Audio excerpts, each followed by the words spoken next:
Hello students, welcome to Panchajanya IAS. ನಾನು ನವೀನ್ ಕುಮಾರ್. ಇವತ್ತಿನ the Hindu ಪತ್ರಿಕೆ ವಿಶ್ಲೇಷಣೆಗೆ ನಿಮಗೆಲ್ಲರಿಗೂ ಸ್ವಾಗತ.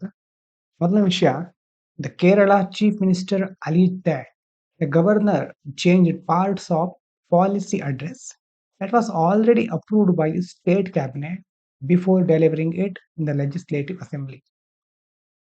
ಕೇರಳದಲ್ಲಿನ ರಾಜ್ಯ ಸಚಿವ ಸಂಪುಟ ಈಗಾಗಲೇ ಅನುಮೋದಿಸತಕ್ಕಂತಹ ಪಾಲಿಸಿ ಅಡ್ರೆಸ್ ನೀತಿ ಭಾಷಣದ ಕೆಲವು ಭಾಗಗಳನ್ನು ರಾಜ್ಯಪಾಲರು ವಿಧಾನಸಭೆಯಲ್ಲಿ ಮಂಡಿಸೋಕ್ಕಿಂತ ಮೊದಲು ಬದಲಾಯಿಸಿದ್ದಾರೆ ಅಂತ ಕೇರಳದ ಮುಖ್ಯಮಂತ್ರಿಗಳು ಆರೋಪಿಸ್ತಾ ಇದ್ದಾರೆ. ಗವರ್ನರ್ ಇಶ್ಯೂಗಳು ಅವಾಗ ಈಗ ನ್ಯೂಸ್ ಅಲ್ಲೇ ಇದೆ. ಮೊದಲು ಬಿಲ್ಸ್ ಅನ್ನ ಪೆಂಡಿಂಗ್ ಆಗಿ ಇಡೋದ್ರ ಬಗ್ಗಿತ್ತು. ಈಗ ನೋಡಿ ಇನ್ನೊಂದು ಹೊಸ ಇಶ್ಯೂ ಶುರುವಾಗಿದೆ. ರೋಲ್ ಆಫ್ ಗವರ್ನರ್ ನೋಡಿ.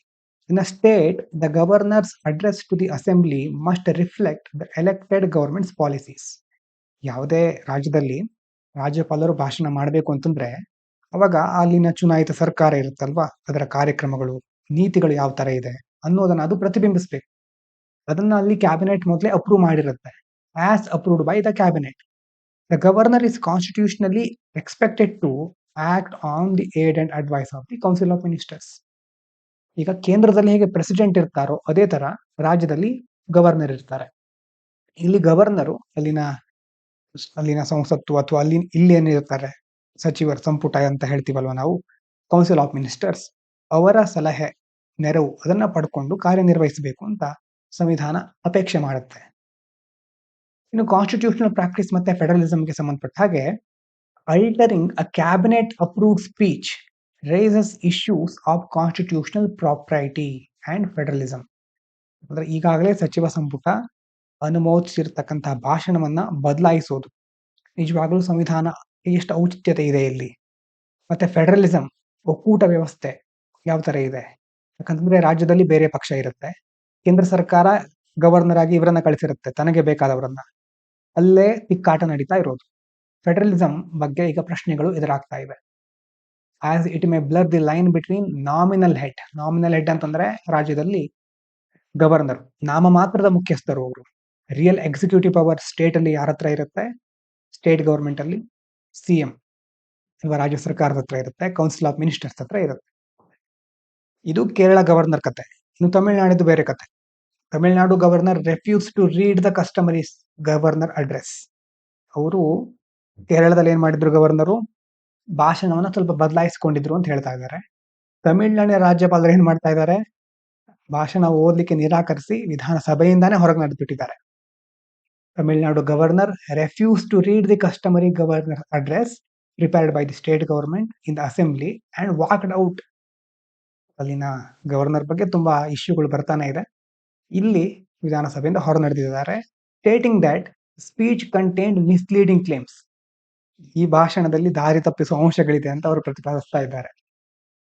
ಗವರ್ನರ್ಸ್ ಅಡ್ರೆಸ್ ಬಗ್ಗೆ ಮೇಲ್ಗಡೆ ಸಹ ನೋಡಿದ್ವಿ. ಇಲ್ಲಿ governors address at the start of the assembly session is a constitutional formality, ಒಂದು ಔಪಚಾರಿಕವಾದಂತಹ ಒಂದು ಪ್ರಕ್ರಿಯೆ. ಅಂಡರ್ ಆರ್ಟಿಕಲ್ 174 and 176 ಅಂದ್ರೆ ಏನು, meant to present the policies and programs of the elected state government, not the governor's personal views ಅಲ್ವಾ. ಚುನಾಯಿತ ಸರ್ಕಾರದ ನೀತಿಗಳನ್ನ ಯೋಜನೆಗಳನ್ನ ಮಂಡಿಸೋದಕ್ಕೆ ರಾಜ್ಯಪಾಲರ ಭಾಷಣ ಇರುತ್ತೆ. ಅವರು ಅಲ್ಲಿ ತನ್ನ ವೈಯಕ್ತಿಕ ಅಭಿಪ್ರಾಯಗಳನ್ನ ಪ್ರಸ್ತುತಪಡಿಸೋದಕ್ಕಲ್ಲ ಇರೋದು. ಇನ್ನು ಏಡ್ ಅಂಡ್ ಅಡ್ವೈಸ್ ಪ್ರಿನ್ಸಿಪಲ್ ಮೇಲ್ಗಡೆ ನೋಡಿದ ಹಾಗೆ, governor is expected to act on the aid and advice of the Council of Ministers. Refusal to deliver the cabinet approved address raises concerns about constitutional convention, democratic accountability, center state relations. ಮೊದಲೇ ಹೇಳಿದಾಗೆ ಇದೆಲ್ಲ ವಿಷಯಗಳಿಗೆ ಸಂಬಂಧಪಟ್ಟ ಹಾಗೆ ಈಗ ಸಮಸ್ಯೆಗಳಿದೆ ಅಂತ ಗೊತ್ತಾಗುತ್ತೆ. ಇದಾದ್ಮೇಲೆ next news, Supreme Court has agreed to examine petitions by Tamil Nadu and Kerala questioning whether the enforcement directorate can be treated as a juristic person. Tamil Nadu Kerala ಆವಾಗ ಕೇಂದ್ರ ಸರ್ಕಾರದ ಜೊತೆ ಬೇರೆ ಬೇರೆ ವಿಷಯಗಳನ್ನ ಇಟ್ಕೊಂಡು ಸುಪ್ರೀಂ ಕೋರ್ಟಿನ ಮುಂದೆ ಹೋಗ್ತಾ ಇರುತ್ತೆ. ಇಲ್ಲಿ ಸಂಬಂಧಪಟ್ಟಿರೋದು ಜೂರಿಸ್ಟಿಕ್ ಪರ್ಸನ್ ಅನ್ನುವಂತಹ ಒಂದು ವಿಷಯದ ಬಗ್ಗೆ. ಜಾರಿ ನಿರ್ದೇಶನಾಲಯ ಅಂತ ಕರಿತೀವಲ್ವಾ, ಎನ್ಫೋರ್ಸ್ಮೆಂಟ್ ಡೈರೆಕ್ಟರೇಟ್, ಅದನ್ನ ಒಂದು ಜೂರಿಸ್ಟಿಕ್ ಪರ್ಸನ್ ಅಂತ ಕನ್ಸಿಡರ್ ಮಾಡಬಹುದಾ ಅಂತ ಸುಪ್ರೀಂ ಕೋರ್ಟ್ ಹತ್ರ ಕೇಳ್ತಾ ಇದ್ದಾರೆ. ಆ ಸುಪ್ರೀಂ ಕೋರ್ಟ್ ಈಗ ಆ ಒಂದು ಪ್ರಕರಣವನ್ನ ಅರ್ಜಿಗಳನ್ನ ಪರಿಶೀಲಿಸಲಿಕ್ಕೆ ಒಪ್ಕೊಂಡಿದೆ.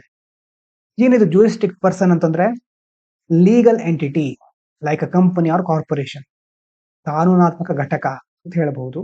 That can sue and be sued ಅಂತಂದ್ರೆ ತನ್ನದಾದ ಹೆಸರಿನಲ್ಲಿ ನ್ಯಾಯಾಲಯದಲ್ಲಿ ದಾವೆ ಹೂಡಬಹುದು ಅಥವಾ ಬೇರೆಯವರು ಇದರ ಮೇಲೆ ದಾವೆ ಹೂಡಬಹುದು, ಅದಕ್ಕೆ ಅವಕಾಶ ಇರುತ್ತೆ. ಲೀಗಲ್ ಎಂಟಿಟಿ ಅಂತ ಕನ್ಸಿಡರ್ ಮಾಡಿದ್ರೆ ಅದರ ಮೇಲೆ ಸಹ ಮೊಕದ್ದಮೆಗಳನ್ನು ಹೂಡಬಹುದು, ಅದು ಬೇರೆಯವ್ರ ಮೇಲೆ ಮೊಕದ್ದಮೆಗಳನ್ನು ಹೂಡಬಹುದು. ಆದ್ರೆ government argue that the ED is only statutory body, ಇದು ಸ್ಟ್ಯಾಟ್ಯುಟರಿ ಬಾಡಿ ಮಾತ್ರ, not a separate legal person. Legal entity juristic person ಅಂತ ಕನ್ಸಿಡರ್ ಮಾಡ್ಲಿಕ್ಕೆ ಆಗೋದಿಲ್ಲ unless the law clearly grants such status. ಆ ಲಾ ಅಲ್ಲಿ ಈ ಸ್ಟೇಟಸ್ ಇಲ್ಲದೆ ಇರೋದ್ರಿಂದ ಅದಕ್ಕೆ ಸ್ಟ್ಯಾಟ್ಯುಟರಿ ಬಾಡಿ ಮಾತ್ರ, ಅದು ಕಾನೂನುಬದ್ಧ ವ್ಯಕ್ತಿ ಆಗೋದಿಲ್ಲ, ಜೂರಿಸ್ಟಿಕ್ ಪರ್ಸನ್ ಆಗೋದಿಲ್ಲ ಅನ್ನೋದು ಸರ್ಕಾರದ ವಾದ. ಲಿಮಿಟ್ಸ್ ಆಫ್ ಸ್ಟ್ಯಾಟ್ಯುಟರಿ ಬಾಡೀಸ್ ನೋಡಿ. Statutory authority can exercise only those powers expressly given by ಲಾ. ಒಂದು ಸ್ಟ್ಯಾಟ್ಯುಟರಿ ಬಾಡೀಸ್ ಇದೆ ಅಂತಂದ್ರೆ ಶಾಸನಬದ್ಧ ಸಂಸ್ಥೆ ಅಂತ ಹೇಳ್ತೇವೆ. ಆ ಒಂದು ಲಾ ಅಲ್ಲಿ ಆ ಒಂದು ಸಂಸ್ಥೆಗಳಿಗೆ ಏನೇನು ಕೊಟ್ಟಿದ್ದಾರೋ ಅಷ್ಟನ್ನ ಮಾತ್ರ ಅವರು ಎಕ್ಸರ್ಸೈಸ್ ಮಾಡಬಹುದು, ಕಾನೂನಿನ ಮೂಲಕ ಕೊಟ್ಟಂತ ಅಧಿಕಾರಗಳನ್ನ ಮಾತ್ರ ಚಲಾಯಿಸಬಹುದು. Whether investigative agencies can invoke constitutional remedies like writs under article 226 without explicit legal backing link to rule of law and separation of ಅಂತಂದ್ರೆ 226 ಅಡಿ ಇದೆ ಅಲ್ಲ, 26 ಅಡಿಯಲ್ಲಿ ಏನಿದೆ, ರಿಟ್ಸ್ ಇದೆ ಅಲ್ವಾ. ರಿಟ್ ಅರ್ಜಿಗಳನ್ನ ಸಲ್ಲಿಸಿ ಸಾಂವಿಧಾನಿಕ ಪರಿಹಾರಗಳನ್ನ ಪಡಿಬಹುದಾ ಅನ್ನೋದೇ ಈಗ ಸುಪ್ರೀಂ ಕೋರ್ಟ್ ಮುಂದಿರುವ ಪ್ರಶ್ನೆ. ಹಾಗಾಗಿ ರೂಲ್ ಆಫ್ ಲಾ, ಕಾನೂನಿನ ಆಡಳಿತ ಅಂತ ಕರೀತೇವೆ. ಸಪರೇಷನ್ ಆಫ್ ಪವರ್, ಅಧಿಕಾರ ವಿಭಜನೆ, ಈ ತತ್ವಗಳು ಯಾವ ರೀತಿ ಇದೆ, ಇದು ಮೇನ್ಸಿಗೆ ಇಂಪಾರ್ಟೆಂಟ್ ಆದ ಕಾನ್ಸೆಪ್ಟ್. ಅದರ ಮೇಲೆ ಕ್ವಶನ್ ಬರುವ ಸಾಧ್ಯತೆ ಬಹಳ ಇದೆ, ಅದನ್ನ ಸರಿಯಾಗಿ ನಾವು ನೋಡ್ಕೋಬೇಕು.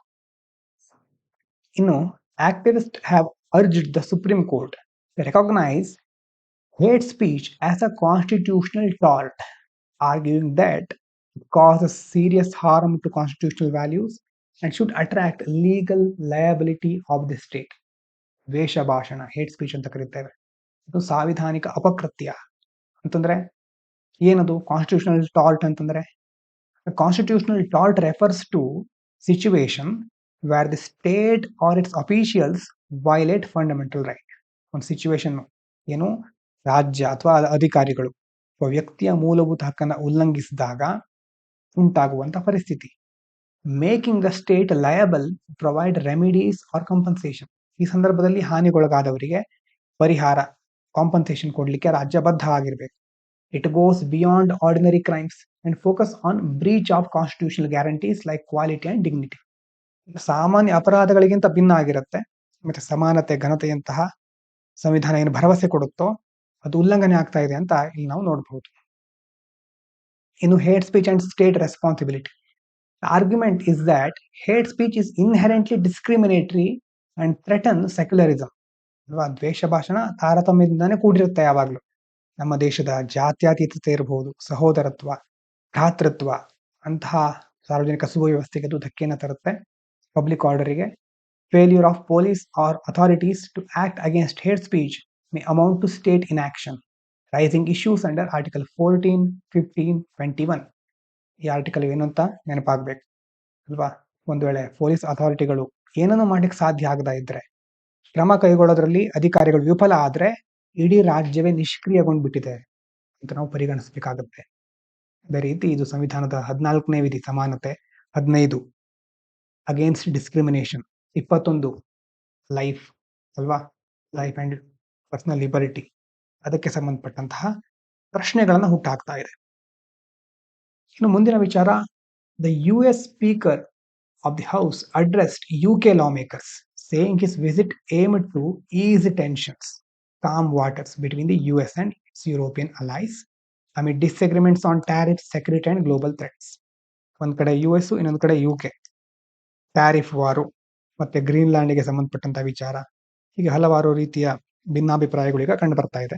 ಈಗ ಅಮೆರಿಕದ ಸ್ಪೀಕರು ಬ್ರಿಟನ್ ಶಾಸಕರನ್ನ ಉದ್ದೇಶಿಸಿ ಹೇಳ್ತಾ ಇದ್ದಾರೆ, ತಮ್ಮ ಭೇಟಿಯ ಉದ್ದೇಶ ಏನು, ಅಮೆರಿಕ ಮತ್ತೆ ಯುರೋಪಿಯನ್ ಮಿತ್ರ ರಾಷ್ಟ್ರಗಳಿದೆ ಅವುಗಳ ನಡುವೆ ಉದ್ವಿಗ್ನತೆಯನ್ನು ಶಮನಗೊಳಿಸೋದು, ಕಾಮ್ ದಿ ವಾಟರ್ಸ್ ಅಂತ ತಿಳಿಸಿದ್ದಾರೆ. ಇನ್ನು legislature and foreign relations, Though foreign policy is led by the executive, senior lawmakers like the US Speaker often play a diplomatic role by engaging with foreign legislatures to reassure allies and build consensus. An example of parliamentary diplomacy. ಈಗ ವಿದೇಶಾಂಗ ನೀತಿಯನ್ನ executives ಕಾರ್ಯಾಂಗ ನಿರ್ವಹಿಸ್ತಾ ಇರುತ್ತೆ, ಮುನ್ನಡೆಸ್ತಾ ಇರುತ್ತೆ. ಆದರೆ US ನಲ್ಲಿದ್ದ speaker ಅವರು ಹಿರಿಯ ಶಾಸಕರು. ಅವ್ರು ಏನ್ ಮಾಡ್ತಾರೆ, ಬೇರೆ ವಿದೇಶಿ ಶಾಸಕಾಂಗದ ಜೊತೆ ತೊಡಗಿಸಿಕೊಳ್ಳುವುದರ ಮೂಲಕ ನಮ್ಮ ಒಮ್ಮತ ಇದೆ ಅಂತಂದ್ರೆ ಇದು ಸಂಸದೀಯ ರಾಜತಾಂತ್ರಿಕತೆ ಅಂತ ಹೇಳ್ಬಹುದು. ಪಾರ್ಲಿಮೆಂಟರಿ ಡಿಪ್ಲೊಮ್ಯಾಸಿ ಅಂತಂದ್ರೆ ಒಂದು ದೇಶದ ಜೊತೆ ನಾವು ಒಳ್ಳೆಯ ಸಂಬಂಧವನ್ನ ಮುಂದುವರ್ಸ್ಕೊಂಡು ಹೋಗ್ಲಿಕ್ಕೆ ಹಲವಾರು ವಿಧಾನಗಳಿದೆ. ಡಿಪ್ಲೊಮ್ಯಾಟಿಕ್ ಆಕ್ಷನ್ಸ್, ರಾಜತಾಂತ್ರಿಕವಾದಂತಹ ಕಾರ್ಯಚಟುವಟಿಕೆಗಳು, ಅದರಲ್ಲಿ ಇದು ಸಹ ಒಂದು parliamentary diplomacy. Global geopolitics context speech reflects key issues in contemporary international relations. Transatlantic price, Atlantic ಮಹಾಸಾಗರ ನೆನಪಾಗಬೇಕು. Debates over trade protectionism and shared security concerns regarding China, Russia and the Arctic region.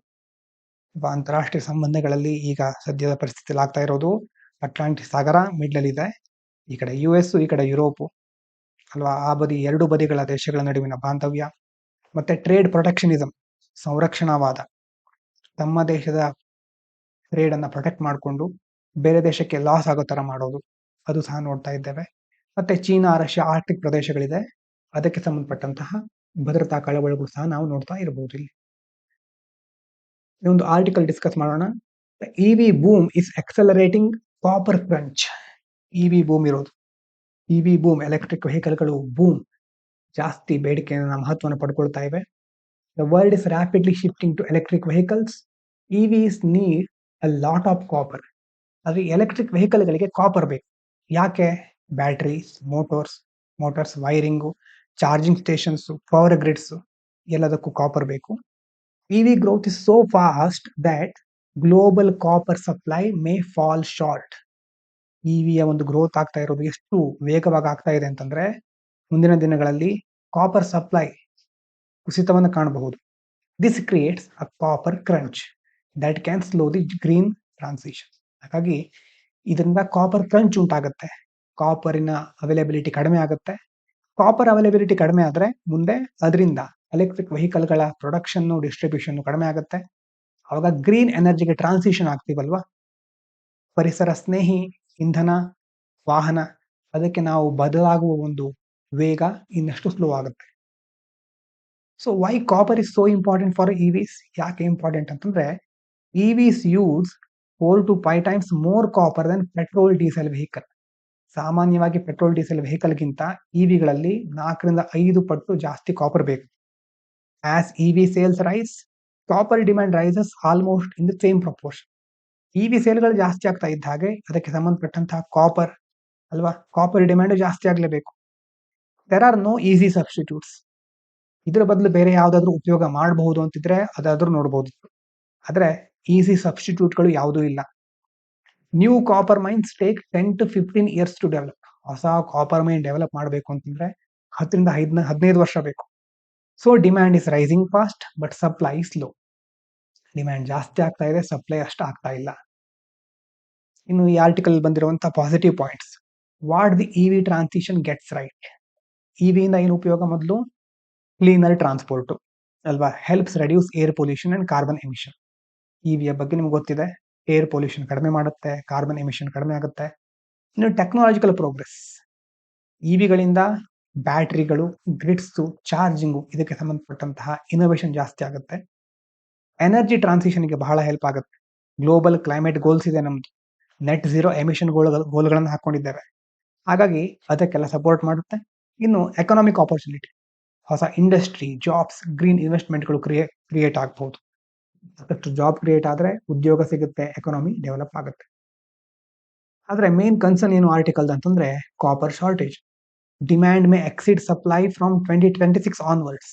ಈ ವರ್ಷದ end ಒಳಗಡೆನೆ demand ಜಾಸ್ತಿ ಆಗ್ಬಿಡಬಹುದು, supply ಅಷ್ಟು ಅಥವಾ ಪೂರೈಕೆಯನ್ನು ಅಷ್ಟು ಮಾಡ್ಲಿಕ್ಕೆ ಆಗೋದಿಲ್ಲ.